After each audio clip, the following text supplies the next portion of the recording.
ٹھیک ہے.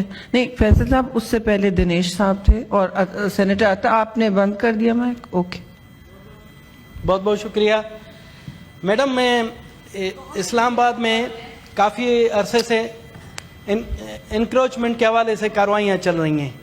آپ نے دیکھا کہ بری امام میں بھی کس طرح سے مطلب جس انداز سے وہاں پر مسمار کیے گئے تو اس کی تاریخ میں مثال نہیں ملتی. میڈم اسی طرح سے یہاں پر اگر منسٹر صاحب تو نہیں ہیں محسن نقوی صاحب, سید محسن نقوی صاحب, میں تو حیران ہوں. محسن نقوی صاحب تو حسینیت کے علم بردار ہیں.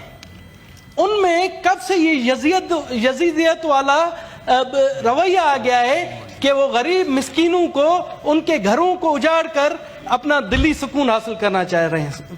میڈم یہ ایک یزیدیت ہے.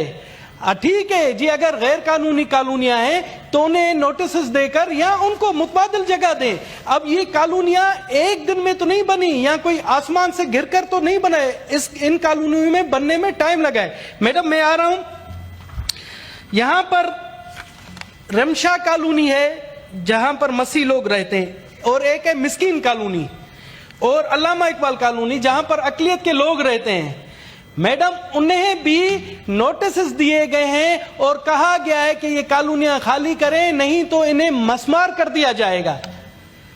میڈم وہ بیچارے غریب ہیں, یہاں صفائی ستھرائی کا کام کرتے ہیں اسلام آباد میں, مگر یہ مجھے سمجھ نہیں آ رہا ہے کہ یہ یزیدیت والا جو رویہ ہے یہ کیوں کر رہے ہیں.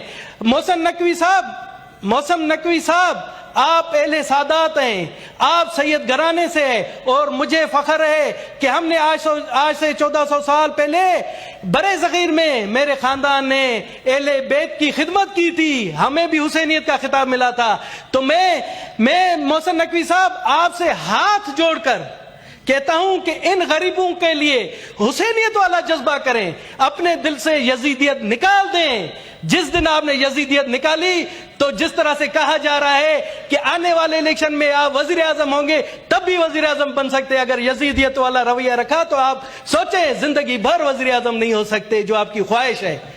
تو میں آپ کو میڈم ایک اور بات بتانا چاہتا ہوں. جو رمشا کالونی ہے, جو مسیح کالونی ہے رمشا کالونی, وہاں پر پہلے بھی 2012 میں ایک سازش ہوئی تھی کہ وہاں پر مسیحوں کو نکالنے کے لیے ایک بلڈنگ مافیا نے, قبضہ مافیا نے وہاں پر توہین مذہب کا الزام لگا کر رمشا کالونی کو خالی کرانا چاہا. مگر ہمارے جو علماء حضرات, ہمارے جو یہاں پر روشن سیکولر طبقے, انہوں نے اس چیز کو پتہ کر لیا اور ان سے کالونی خالی نہیں کروائی.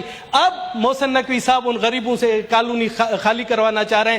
تو پلیز آپ چیئر پر بیٹھیں, اس کا نوٹس لیں اور اس چیز کو کمیٹی کے حوالے کریں. میڈم آپ سے ریکویسٹ ہے کہ جی شکریہ سینیٹر دنیش. یہ ICT کمیٹی کو میں ریفر کرتی ہوں, نئی کمیٹی بنی ہے. Thank you.